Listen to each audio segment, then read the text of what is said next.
हाय। आज का ये वीडियो बहुत एक प्यारे कैरेक्टर के बारे में है जो मुझे पर्सनली बहुत ज्यादा पसंद है। जितना चार्मिंग और हंसमुख बंदा है ना, उतनी स्वीट इसकी बैक स्टोरी भी है। तो टाइटल में जो है वो रिपीट करते हुए आज हम बात करने वाले हैं रेनगोकू क्योजुरो के बारे में। शुरुआत करते हैं उनके परिवार से, जहाँ पर हमें 4 लोग देखने को मिलते हैं। उनके माता पिता और उनका छोटा भाई, और वो उनके पिता जो है शिंजुरू रेनगोकू एक फ्लेम हाशिरा थे पहले से ही, और वो बहुत ही एक्सीलेंट थे अपने जॉब में। उन्हें फ्लेम ब्रीदिंग बहुत ही अच्छे ढंग से आती थी, लेकिन वो हमेशा क्योजुरो से एक खफा रहते थे क्योंकि क्योजुरो सन ब्रीदिंग नहीं कर पाते थे। और सन ब्रीदिंग एक्चुअली बहुत ही ज्यादा मुश्किल है। सन ब्रीदिंग आज तक हमें एनिमे में तो हमें सिर्फ और सिर्फ एक ही बंदा करते हुए मिला है आज तक, जो कि था तंजीरो का फादर। लेकिन क्योजुरो कभी हार नहीं मानते थे और कभी सैड भी नहीं होते थे उनकी इस डिसेबिलिटी से। उनकी माँ रुका उन्हें बहुत ज्यादा प्यार करती थी, सपोर्ट करती थी, और उन्होंने ही उन्हें प्रोत्साहन दिया, जिससे कि उनमें बहुत ज्यादा डेडिकेशन आ गई एक फ्लेम हाशिरा बनने में।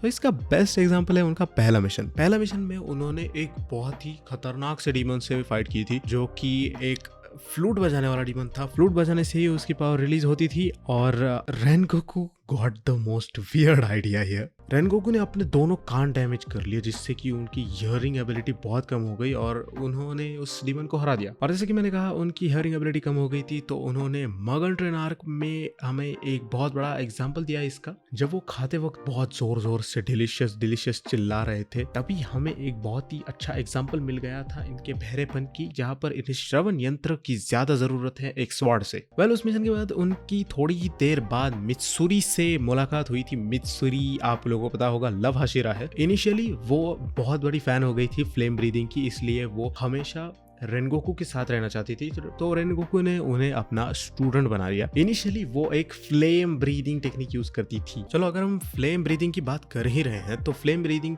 की पूरी जानकारी ले लेते हैं पहले।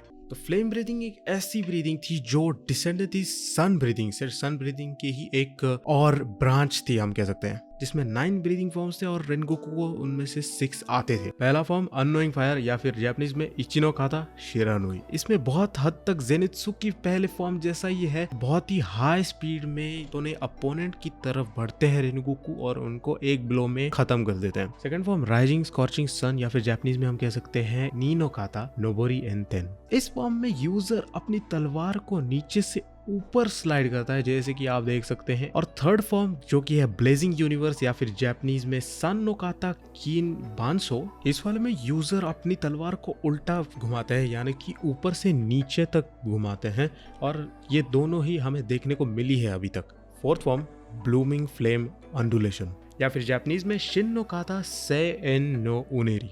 ये वाला फॉर्म काफी बैडस लगता है मुझे, क्योंकि इसमें यूजर एक सर्कुलर मोशन में अपनी तलवार को घुमाते हैं, जहाँ पर हीट प्रोड्यूस होती है और वो अपने आप को डिफेंड कर सकते हैं इससे, और सामने वाले बहुत सारे एनिमीज को एक ही ब्लो में मार सकते हैं। फिफ्थ फॉर्म फ्लेम टाइगर, या फिर जापानीज में गो नो काता एंको। इसमें एक बहुत ही लंबी चौड़ी सीरीज निकलती है स्लैशेस की यूजर से, जिससे कि एक टाइगर फॉर्म होता है फ्लेम का, जो दिखने में बहुत ही ज्यादा खतरनाक है। और अब आते हैं 9th फॉर्म में, रेनगोकू, या फिर कू नो काता रेनगोकू। 9th फॉर्म सबसे खतरनाक है।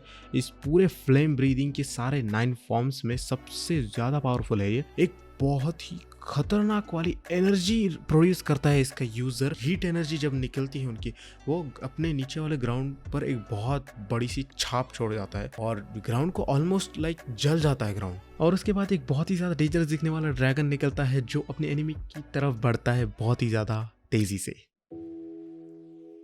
और जब रेनगोकू हाशिरा बनने के लिए गए, तब उन्हें एक चैलेंज दिया गया कि अपने आप को यार साबित करके दिखाओ कि तुम हाशिरा बनने के लायक हो। इसलिए उन्होंने ठान लिया कि एक बहुत ही ज्यादा डेंजरस डीमन को, बहुत ही ज्यादा डेडली डीमन को मारना है मित्सुरी के साथ। वो दोनों अपने मिशन पर निकल पड़े और उनकी मुलाकात हुई लोअर रैंक 2 ब्लड मून हायरो से। हायरो एक ऐसा डीमन था जो गन्स का यूज करता था, और वो इनक्रेडिबली डेडली था। इन दोनों ने जैसे उसे मारा है, उसे डिफीट किया है, वो बहुत ही अनबिलीवेबल था। और इसी दौरान मित्सुरी ने अलग ब्रीदिंग का निर्माण किया, लव ब्रीदिंग, जो सन की डिसेंडेंट फ्लेम की एक और डिसेंडेंट थी लव ब्रीदिंग। इसके बारे में कभी और भी बात करेंगे हम। इसके बाद बढ़ते हैं मगन ट्रेन की ओर। लेकिन अब आता है ट्रैजिक मोमेंट। आकाजा की एंट्री होती है और आकाजा अपर रैंक 3 ब्लड मून है जो बहुत ही ज्यादा डेडली होते हैं यार। अभी तक जो भी दिखे थे हमने वो कुछ नहीं है इनके सामने। ऐसा अपर रैंक 3 का ये आकाजा है। आकाजा रेनगोकू से लड़ने के पहले ही रेनगोकू की स्किल्स को जान जाता है और उसे एनकरेज करता है कि यार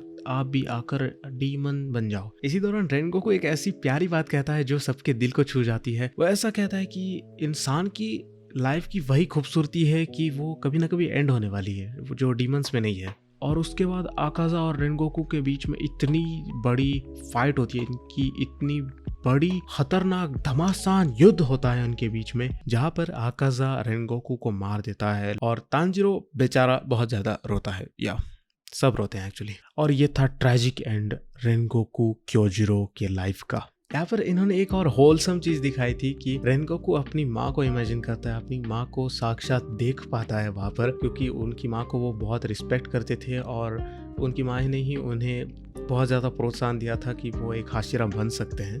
वेल, उम्मीद है आपको ये वीडियो पसंद आया होगी और आप कमेंट करना अगर आपको और किसी कैरेक्टर के बारे में पूरा एक्सप्लेनेशन चाहिए, उनकी लाइफ स्टोरी के बारे में, उनके पावर्स के बारे में। और अगर आपको डीमन स्लेयर के ही किसी और एक कैरेक्टर के बारे में एक पूरी डिटेल वीडियो चाहिए जहाँ पर हम उनकी ब्रीदिंग स्टाइल के बारे में बात करेंगे और उनकी सारी पावर्स के ओरिजिन के बारे में बात करेंगे, तो वो भी कमेंट कर दो। और मैं मिलूंगा आपसे अगली वीडियो में, तब तक के लिए goodbye and take care.